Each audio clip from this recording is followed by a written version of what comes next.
सारी दुनिया है लॉकडाउन में, कोरोना से अब है लड़ना। समझदारी इतनी करनी है, सावधानी हमको रखनी है। 2 गज की दूरी में रहकर बात है हम सबको करनी है। बच्चों आओ पढ़ो सभी, कोरोना भूल जाओ अभी। बच्चों आओ पढ़ो सभी, कोरोना भूल जाओ अभी। पढ़ना लिखना है सबको, आगे बढ़ना है सबको। आज पाठ के दूसरे संस्करण का अध्ययन। अभी तक आपने इस पाठ में मदर टेरेसा और उनके साथ काम करने वाली जो मदर वर्ग है, सिस्टर वर्ग है, मदर टेरेसा के साथ काम करने वाली सिस्टर क्रिस्टहेल्ड और मदर मार्गरेट के जीवन के विषय में, उनके जीवन चरित्र के विषय में और उनके निर्लिप्त, निर्द्वंद और निस्संग जीवन के विषय में आपने पढ़ा है। अब हम उसके दूसरे भाग का अध्ययन करेंगे। बस इतना ही एक दिन मैं उनसे और कहला सका। घर से बहुत चिट्ठी आती हैं तो मैं यहाँ के किसी स्थान का फोटो भेज देती हूँ। लेखक के बार बार कुरेदने पर कि वे अपने घर जाती हैं या नहीं, उन्हें अपने घर की याद आती है या नहीं, अपने देश की याद, अपने लोगों की याद आती है या नहीं, बार बार पूछने पर, बार बार उन्हें इस बारे में प्रेरित करने पर उन्होंने कहा कि जब कभी भी बहुत सारी यादों का संग्रह हो जाता है, जब परिवार के बहुत सारे लोग बहुत सारी उत्सुकता व्यक्त करते हैं, तो यहाँ के किसी स्थान की फ़ोटो में, सुंदर स्थान की फ़ोटो में भेज देती हूँ, जिससे उनको उस फोटो के देख करके भी ये प्रतीत होगा कि निश्चित रूप से वो एक सुरक्षित देश में, एक सुंदर देश में और बहुत अच्छी जगह पर है। एक सुंदर स्थान की फ़ोटो भेजने से उन्हें उस चीज़ का आभास और विश्वास दोनों होता है कि जिस भी स्थान पर वे काम कर रही हैं, जहाँ भी रह रही हैं, अच्छे लोगों के साथ, अच्छी जगह पर और अच्छे देश में हैं। रोग पूरे उभार पर था, रोगी के लिए असह्य। जो बीमार वहाँ पर आया था उसका रोग प्रबल था और उस रोगी के लिए सहन सीमा से परे था, उसके लिए असह्य हो रहा था, क्योंकि रोग का प्रभाव इतना व्यापक था, इतना अधिक था कि उसकी पीड़ा सही नहीं जा सकती थी। मदर टेरेसा ने कहा, तुम्हारे लिए आज विनती करूंगी।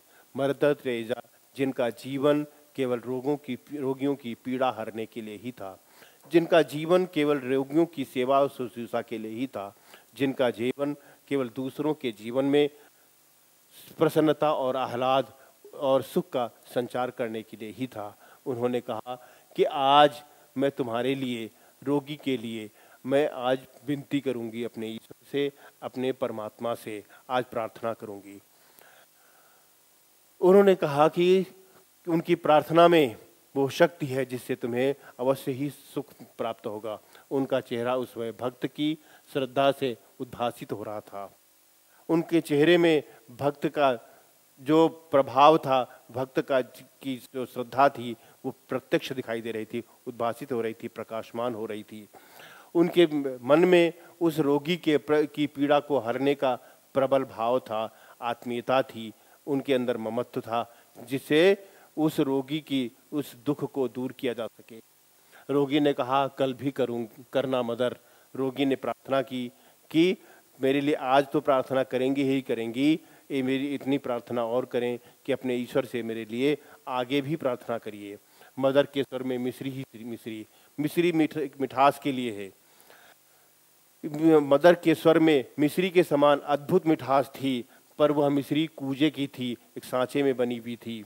जो मिठास तो तुरंत देती थी, आह्लाद, प्रसन्नता और सुख तो तुरंत देती थी, पर घुलती तुरंत नहीं, क्योंकि उसकी मिठास देर तक प्राप्त होती रहती थी। और अगर उसमें बल का प्रयोग, उससे हम जबरदस्ती प्राप्त करना चाहें तो वह हमें अंतस्तम तक भेद देती थी। वो बोली, ना, कल उसके लिए करूँगी जिससे सबसे अधिक कष्ट होगा, कल उसके लिए मैं प्रार्थना करूँगी जिससे सबसे अधिक पीड़ा होगी, क्योंकि जो असह्य होगा उसके लिए प्रार्थना करूँगी। जैसे 1000 वाट का बल्ब मेरी आंखों में कौंध गया। लेखक कहता है कि मेरे लिए यह सब कुछ अनोखा था, ये सारी बातचीत, ये सारा अनुभव मेरे लिए अनोखा था, ये सारा वातावरण मेरे लिए अनोखा था, क्योंकि इसके पहले मैंने कभी अनुभव नहीं किया था।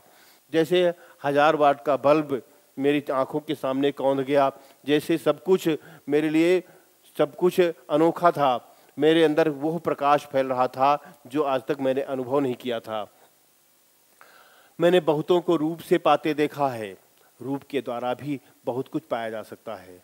रूप से किसी को पाया जा सकता है, रूप के द्वारा किसी को प्राप्त किया जा सकता है, रूप के द्वारा भी बहुत कुछ अर्जित किया जा सकता है। बहुतों को धन से और गुणों से भी बहुतों को पाते देखा है। धन से भी सारा संसार चलता है, धन से सारे संसार का क्रिया व्यापार चलता है, धन से भी हम सब बहुत कुछ प्राप्त कर सकते हैं। रूप और गुण के द्वारा भी हम प्राप्त कर सकते हैं, किसी को अपने गुणों के द्वारा भी अपनाया जा सकता है। ये प्राप्ति और समर्पण का भाव अपने आप में अनोखा था, पर मानवता के आंगन में समर्पण और प्राप्ति का यह अद्भुत सौम्य स्वरूप आज अपनी ही आंखों देखा कि कोई अपनी पीड़ा से किसी को पाए और किसी का उत्सर्ग सदा किसी की पीड़ा के लिए ही सुरक्षित रहे। उत्सर्ग का अर्थ होता है समर्पण, उत्सर्ग का अर्थ होता है समर्पण करना, बलिदान करना, त्याग करना। आज मैं अपने आंखों के सामने ये देख रहा था कि कोई व्यक्ति अपनी पीड़ा के द्वारा किसी को पा रहा था, यानी रोगी अपनी पीड़ा, अपने दुख, अपने कष्ट से उन मदर वर्ग का, मदर टेरेसा का और उनके साथ काम करने वाली जितनी अन्य जो नर्सेज थीं, उनकी सहानुभूति, उनका सेवा, उनकी समर्पण, उनकी आत्मीयता को पा रहा था। और किसी का उत्सर्ग, उन मदर वर्ग का जो समर्पण का भाव है, त्याग का भाव है, वह किसी पीड़ा के लिए ही सुरक्षित था। वो जिसको सबसे अधिक पीड़ा हो, रोगियों का पीड़ा हरण के लिए ही उनका सारा समर्पण, उनके जीवन का सारा त्याग उन रोगियों की सेवा के लिए ही था। आज ये प्राप्ति और समर्पण का भाव मेरी आंखों के सामने पहली बार प्रत्यक्ष हो रहा था। यह अद्भुत रूप आज पहली बार मैं अपने आप आंखों के सामने देख रहा था कि यह प्राप्ति और समर्पण निश्चित रूप से संसार का अद्भुत रूप था। ऊपर के बरामदे में खड़े खड़े मैंने एक जादू की पुड़िया देखी। जीती जागती जादू की पुड़िया ऐसी लगती थी मानो कोई जादूगरनी हो। आदमियों को मक्खी बनाने वाला कामरूप का जादू नहीं, मक्खियों को आदमी बनाने वाला जीवन का जादू। वो ऐसा जादू नहीं जो कामरूप, कामरूप असम का पुराना नाम है, जहाँ जादू के विषय में बहुत कुछ सुना जाता है कि वहाँ का जादू बहुत प्रसिद्ध है। तो लेखक कहता है कि आदमी को मक्खी बनाने वाला नहीं, यानी जो स्वस्थ मानवता है उसको घृणित बना देने वाला नहीं, बल्कि घृणित को भी मानवता के सांचे में ढाल देने वाला अद्भुत जादू देख रहा था। ऐसे से रोगी उनके समक्ष आते थे जिन्हें शायद उनके अपने भी उनको स्पर्श नहीं करना चाहते हैं। ऐसे रोगी जिन्हें अपने भी त्याग देते हैं, उनको वे अपनत्व प्रदान करती हैं।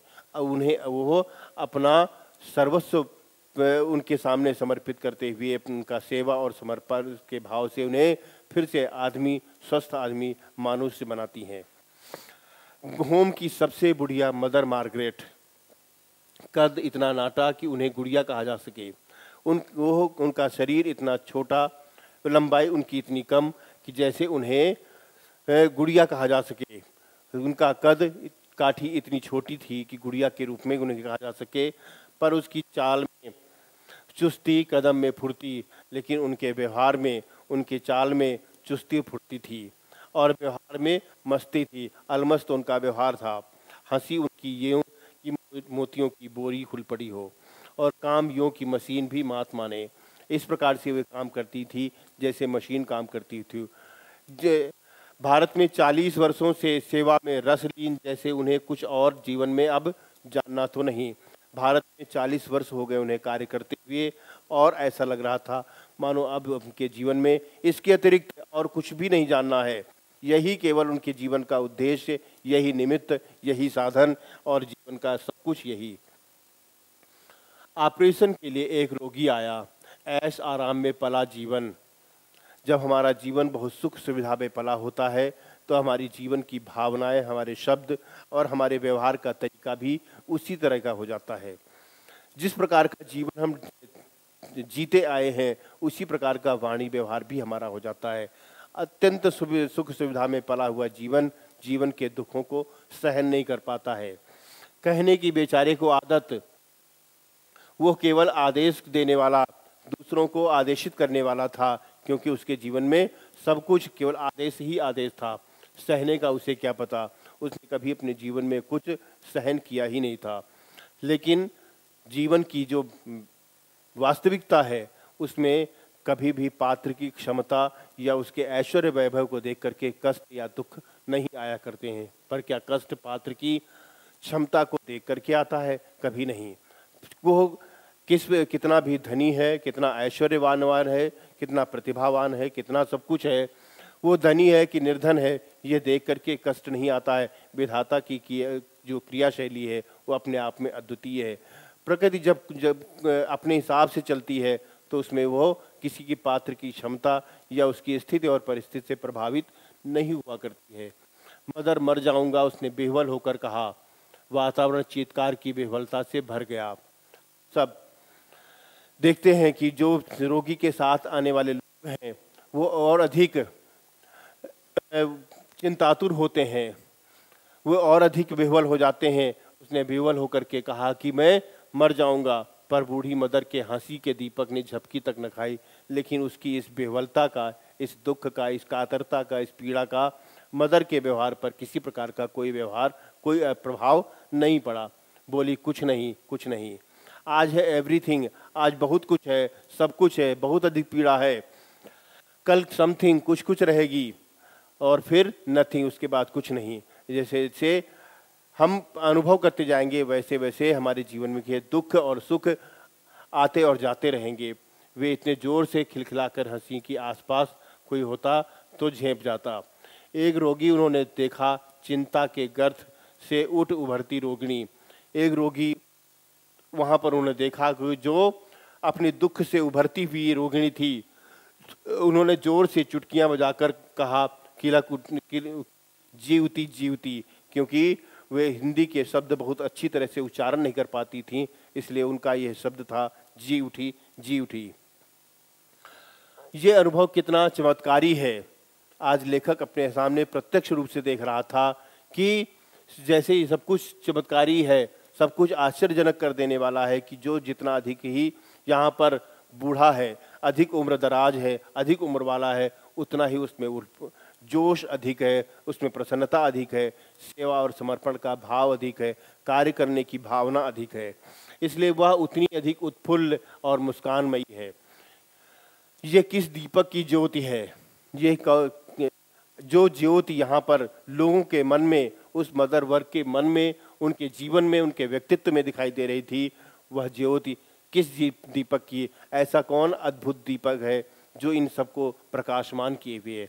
क्या एक जागृत जीवन की है, जो दूसरों को भी जागृत करने वाला, दूसरों को भी प्रेरणा देने वाला, उनको भी उत्फुल्ल करने वाला, उनको भी आनंद और प्रसन्नता देने वाला है, या सेवा निरत जीवन की? क्योंकि सेवा परायणता हमें किसी अन्य व्यवहार में उससे आकृष्ट नहीं होने देती है। जब हम सेवा में पूरी से तल्लीन होते हैं तो कुछ भी हमारे बाहर का जो जीवन है वो दिखाई नहीं देता है। तो क्या वह सेवा परायण जीवन का एक दीपक था? अपने विश्वासों के साथ एकाग्र जीवन की, एक निष्ठ भाव से सेवा करने का जो उन सब ने संकल्प किया है, क्या उस जीवन का ये दीपक है? इस संसार में तरह तरह की भाषाएं बोली जाती रही हैं। सनातन काल से ये नियम है कि तरह तरह के भाषा के भेद रहे हैं, और न जाने कितने प्रकार के भेदभाव रहे हैं, और आगे रहेंगे भी। तरह तरह की भाषा भाषी लोग इस संसार में रहते हैं और आगे भी जीवन में रहेंगे, पर यह ज्योति की सर्वोत्तम ज्योति है। लेकिन यह मानवता की, सेवा और समर्पण की, प्रेम और आह्लाद की, सुख और शांति की जो ज्योति है, वही संसार की सर्वोत्तम ज्योति है। क्योंकि अंत में जीत मानवता की ही होती है। अंत में संसार में जो अस्तित्व है वो मानवता का ही बचता है। सिस्टर क्रिस्टहेल्ड का तबादला हो गया। अब वो धानी के भील सेवा केंद्र में काम करेगी। ओह, उस जंगली जीवन में, उन आदिवासियों के जीवन में कपूर के समान उज्जवल रंग वाली यह, जिसने कभी बाहर का वातावरण देखा भी न हो, वह उन आदिवासियों के बीच में, जंगलों के बीच में रहने को जाएगी, ये सोच करके लेखक को अत्यंत दुख का अनुभव होता है, उसका मन विह्वल होने लगता है। लेकिन लेखक कहता है कि वह कर्पूरिका तो अपने सौरभ में ही इतनी लीन है कि उसे स्वर्ग के अतिरिक्त और कुछ दिखता ही नहीं। वह सौरभ में का अर्थ है सुगंध ही, सौरभ का अर्थ है सुगंध है। लेकिन वह कर्पूरिका सिस्टर क्रिस्टहेल्ड अपनी सुगंध में इतनी अधिक अलमस्त है, इतनी अधिक वो उसी में खोई हुई है कि उसे बाहर के संसार का कुछ भी दिखाई नहीं देता है। संसार में हो रहा है, संसार में क्या घटित हो रहा है, लोग उसके बारे में क्या सोच रहे हैं, ये नहीं दिखाई देता है, क्योंकि उसे तो केवल और केवल ईश्वर के लिए काम करना है। वही उसका स्वर्ग था और उस स्वर्ग के अतिरिक्त और उसे कुछ दिखाई नहीं देता था। वह हम लोगों को मिलने आई, हंसती खिलती बिखरती कुदकती, वो पूरी तरह से मस्ती में भरी हुई, आनंद में भरी हुई, उसे और कुछ भी संसार में नहीं दिखाई देता था। यहाँ से जाने का उसे विषाद नहीं, यहाँ से जाएगी क्योंकि यहाँ रह करके उसका एक संसार बन चुका था, एक आत्मीयता बन चुकी थी, एक लोगों से लगाव जुड़ाव बन गया था। वह जुड़ाव अब खत्म हो जाएगा, एक नई जगह पर जाने को मिलेगा, इसका कोई उसे दुख नहीं है। एक नई जगह देखने का उसके अंदर उत्साह है, एक नई जगह को जाने का उसके अंदर उत्साह है। उसके रोम रोम में ये भावना प्रकट हो रही थी। पर मुझे उसका जाना कचोट सा रहा था, लेकिन मैं उसके बारे में सोच करके, मैं अपने आप को क्रिस्टहेल्ड अनुभव करके मैं उसके बारे में दुखी हो रहा था। इधर उधर से आते जाते उसने 2-3 बार कमरे के बाहर से निकली, फिर एक बार भी उसने उधर नहीं झांका। 2-3 बार आते जाते तैयारियों को करते करते वो कमरे से बाहर आई, दिखाई दी, फिर उसके बाद एक बार भी वो दिखाई नहीं दी। अपने आप से मैंने कहा, कोई लाख उलझे उसे किसी में उलझना नहीं। जब हमारे सामने भावनाएं स्पष्ट होती हैं, हमारे सामने उद्देश्य स्पष्ट होता है, हमारे जीवन का लक्ष्य स्पष्ट होता है, तो हमें सब कुछ दिखाई देता है। संसार में कितने भी अवरोध हमारे सामने क्यों ना आए, वो सारे अवरोध व्यर्थ होते हैं। अवरोध तभी तक वो हमारे जीवन को बाधित कर पाते हैं जब हमारे सामने कोई लक्ष्य नहीं होता है। जिन लोगों के सामने लक्ष्य स्पष्ट होता है वो किसी में नहीं उलझते हैं। और तब सिस्टर क्रिस्टहेल्ड का सच है कि सिस्टर मदर वर्ग का निस्संग निर्लिप्त निर्द्वंद जीवन पूरी तरह मेरे मानस चक्षुओं में समा गया। और फिर मैंने अपने आप से ही कहा, सिस्टर क्रिस्टहेल्ड, हम सब भारतवासी गीता को कंठ में रखकर धनी हुए हैं, पर तुम उसे जीवन में लेकर कृतार्थ हुई। मैंने अपने उनके जीवन के इस संकल्पबद्धता को देख करके अपने आप में अनुमान किया कि निश्चित रूप से हम सबका सौभाग्य है कि हमारी इस भारत भूमि में भगवान के द्वारा उपदेशित गीता यहीं पर जन्मी है। लेकिन उस गीता को वास्तव में क्या हमने सीखा है, उसके भावना को सीखा है? हमने शायद उसका केवल शब्दों से गान किया है, उसे कंठ में रखकर धनी हुए हैं, केवल शब्दों से उसका निरूपण किया है, शब्दों से उसका गायन किया है, शब्द से उसका वाचन किया है। शायद उसको हमने अपने कर्म में निरूपित नहीं किया है, जबकि उसकी भावना, गीता का जो मुख्य उपदेश है वह कर्म का उपदेश है, और अपने जीवन में कर्म के द्वारा उसे निरूपित करने में ही गीता की सार्थकता है। शायद गीता की सार्थकता उस क्रिस्टहेल्ड के जीवन में निश्चित रूप से दिखाई दे रही है, क्योंकि उसने अपने कर्म में, अपने व्यवहार में, अपने आचरण में गीता की सारी उपदेशों को अपने जीवन में उतारा है। इस प्रकार से उन सारी भावनाओं को लेकर के लेखक उसे स्पष्ट करता है कि निश्चित रूप से गीता भारत भूमि में जन्मी अवश्य है, लेकिन तुम्हारे जीवन में उसका भाव स्पष्ट रूप से दिखाई दे रहा है। इन शब्द में, इस पाठ में आए हुए मुख्य जो शब्दार्थ हैं वो आप सबके लिए यहाँ पर है। जैसे 45 बसंत देखी, तात्पर्य है, पहले भी मैंने बताया है, उसका अर्थ होता है 45 वर्ष की आयु। इसी तरह से परिचारक का अर्थ है कि जो रोगी की देखभाल करने वाली, उसकी सेवा शुश्रूषा करने वाले। अरुणोदय की रेखाओं से अनुरंजित यानी लालिमा से युक्त, सूर्योदय की जो सुनहरी किरणें जिस प्रकार से वातावरण को भरती हैं, अपनी लालिमा से वातावरण को भरती हैं, उससे रंगा हुआ, वैसा ही लालिमा युक्त। लंबा मुंह यानी उदासी से भरा हुआ चेहरा। अधिनायक का अर्थ होता है शासक। चांदनी चर्चित का अर्थ है अत्यंत गोरा, अत्यंत गोरे रंग वाला, गौर वर्ण।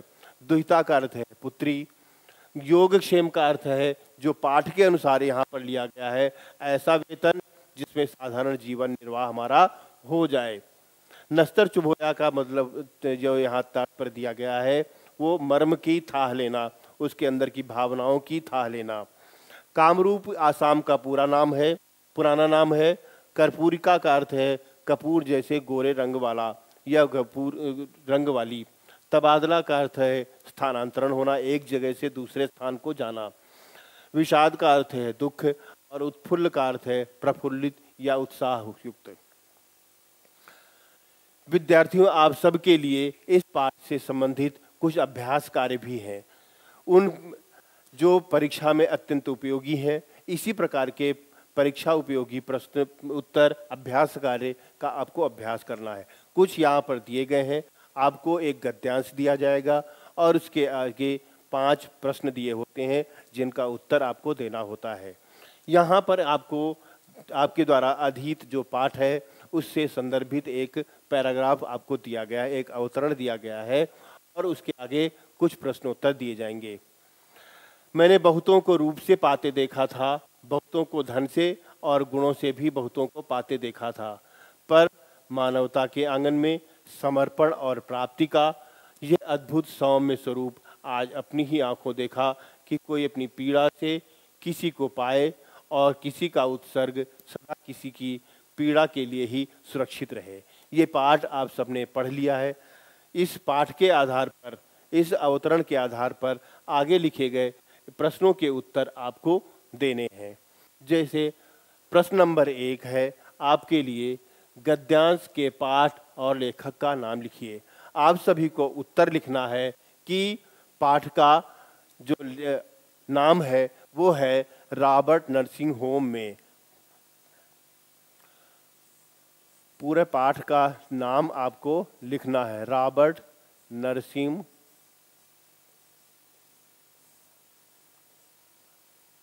होम में, ये लिखना है। और पाठ के लेखक का नाम कन्हैया लाल मिश्र प्रभाकर आपको लिखना है।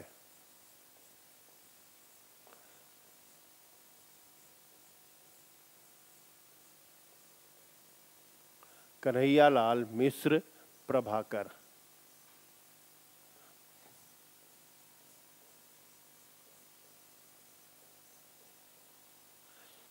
इस तरह का उत्तर देना है। फिर इसी तरह से आपको संदर्भ लिखने के लिए भी आ सकता है। ये दोनों एक दूसरे के विकल्प में रहेंगे, या तो आएगा पाठ के लेखक और उसका नाम लिखिए, पाठ का नाम लिखिए, या फिर उसका संदर्भ लिखिए। दूसरा प्रश्न आएगा रेखांकित अंश की व्याख्या कीजिए। आप सबने अभी उस पाठ को पढ़ा है, उस अवतरण को, मानवता के आंगन में समर्पण और प्राप्ति का ये अद्भुत सौम्य स्वरूप आज अपनी ही आंखों देखा। यानी जो यहाँ पर, जहाँ पर चारों ओर इस नर्सिंग होम में आकर के मानवता को जीवंत रूप में हमने देखा है, जहाँ प्राप्ति और समर्पण का अद्भुत स्वरूप हमारे सामने दिखाई दे रहा है, वह आज पहली बार मुझे दिखाई दे रहा है। क्योंकि यहाँ पर किसी के जीवन का समर्पण वो दूसरों के लिए ही सदैव सुरक्षित है। उस मदर वर्ग का जो सेवा और समर्पण का जीवन है वह रोगियों के पीड़ा हरण के लिए ही है, उनके जीवन की पीड़ा को समाप्त करने के लिए ही है। और प्राप्ति का जो उदाहरण दिया है, रोगियों की पीड़ा, उनके दुख जो है वो मदर वर्ग की सहानुभूति, उनकी सेवा परायणता को प्राप्त करने के लिए है। इसी तरह से अगला प्रश्न होगा, कोई अपनी पीड़ा से किसी को पाए, इस वाक्यांश का क्या आशय है। प्रश्न संख्या 4 है, कोई अपनी पीड़ा से किसी को पाए, इस वाक्यांश का क्या अर्थ है। इस वाक्यांश के द्वारा लेखक यह कहना चाहता है कि कोई अपनी पीड़ा के द्वारा किसी को प्राप्त करे। तात्पर्य है कि रोगियों की जो पीड़ा है वो मदर वर्ग की सहानुभूति को प्राप्त करने में सहायक हो रहा था। रोगियों की जो पीड़ा है, जो दुख है, जो उनकी व्यथा है, उसके द्वारा और मदर वर्ग की सहानुभूति, उनकी सेवा, उनका समर्पण रोगियों को प्राप्त होता है। प्रस्तुत गद्यांश में मदर टेरेसा की किस भावना को दर्शाया गया है? प्रश्न संख्या 4 है, प्रस्तुत गद्यांश में मदर टेरेसा की किस भावना को दर्शाया गया है? आप सबने पूरे पाठ अध्ययन के आधार पर यह अवश्य देखा होगा कि इस पाठ में मदर टेरेसा के अप्रतिम सेवा भावना, उनका समर्पण का भाव, उनकी जो रोगियों के प्रति लगाव है, उस भावना को दिखाया गया है। उन्होंने मदर टेरेसा के उस भाव को दिखाया है जो रोगियों के पीड़ा हरण के लिए ही सदैव सुरक्षित है। इस प्रकार के 5 प्रश्न आपके पाठ्यक्रम में परीक्षा के लिए आएंगे। इसी तरह का एक और अवतरण आप देख सकते हैं अपने अभ्यास कार्य के लिए। ये अनुभव कितना चमत्कारी है कि यहाँ जो जितनी अधिक बूढ़ी है वह उतनी ही अधिक उत्फुल्ल मुस्कानमयी है। यह किस दीपक की ज्योत है? जागरूक जीवन की, लक्ष्यदर्शी जीवन की, सेवानिरत जीवन की, अपने विश्वासों के साथ एकाग्र जीवन की। भाषा के भेद रहे हैं, रहेंगे भी, पर यह ज्योत विश्व की सर्वोत्तम ज्योत है। इस अवतरण के आधार पर हम जो प्रश्न देखेंगे वो इस प्रकार से हैं। पाठ के गद्यांश के पाठ और लेखक का नाम लिखिए। अभी आपने पूर्व के जो अभ्यास कार्य में देखा कि पाठ का नाम रॉबर्ट नर्सिंग होम में और उसके लेखक का नाम है कन्हैया लाल मिश्र प्रभाकर। इसी तरह से हम संदर्भ भी ले सकते हैं कि प्रस्तुत पाठ हमारी पाठ्यपुस्तक सामान्य हिंदी में संकलित गद्य भाग के रॉबर्ट नर्सिंग होम में पाठ से लिया गया है। इसके लेखक कन्हैया लाल मिश्र प्रभाकर हैं। इसी तरह से रेखांकित अंश की व्याख्या अभी आपने सीखी है। फिर इसके बाद आता है प्रश्न संख्या 3, यह किस दीपक की ज्योत है? यह जो दीपक है वो मानवता का दीपक, ये जो दीपक है वो सेवा और समर्पण का दीपक, ये जो दीपक है वो जीवन की ज्योति है, वो जीवन की जागृति का दीपक है। जो भाव दिखाया गया है वो जीवन की सेवा और समर्पण का है, रोगियों के पीड़ा हरण का है, जो मानवता का है, जो सद्व्यवहार का है, जो आपसी जो भाईचारा है उसका दीपक है। लेखक ने प्रश्न संख्या 4 के माध्यम से पूछा है, यहाँ लक्ष्यदर्शी जीवन की ज्योत से क्या तात्पर्य है? तात्पर्य है जिन्हें लक्ष्य का अर्थ है हमें अपने जीवन का उद्देश्य, और दर्शी मतलब होता है देखने वाला, जिन्हें अपने जीवन का सब कुछ दिखाई देता है, अपना लक्ष्य, अपना उद्देश्य, अपने जीवन का तथ्य, जीवन का मर्म और जीवन का सब कुछ दिखाई देता है, वहाँ लक्ष्यदर्शी जीवन की कल्पना उसमें लेखक ने की है। इसी तरह से भाषा के भेद रहे हैं, रहेंगे भी, पर यह ज्योत विश्व की सर्वोत्तम ज्योत है। इस वाक्य के भाव को स्पष्ट कीजिए। इस भाषा की तात्पर्य है कि संसार में हमेशा भाषा के आधार पर भेदभाव रहते रहे हैं और आगे भी रहेंगे, निश्चित रूप से रहेंगे, पर मानवता का जो दीपक है वह प्रकाशमान रहना चाहिए। मानवता की जो ज्योति है वो प्रकाशमान रहनी चाहिए। इसलिए मानवता की संस्थापना के लिए ही हमारे जीवन में सदैव कार्य करना चाहिए। हम अब सब मानवता की स्थापना के लिए संसार में अपने जीवित रहें और उसी की संकल्पना अपने जीवन में करते रहें। धन्यवाद।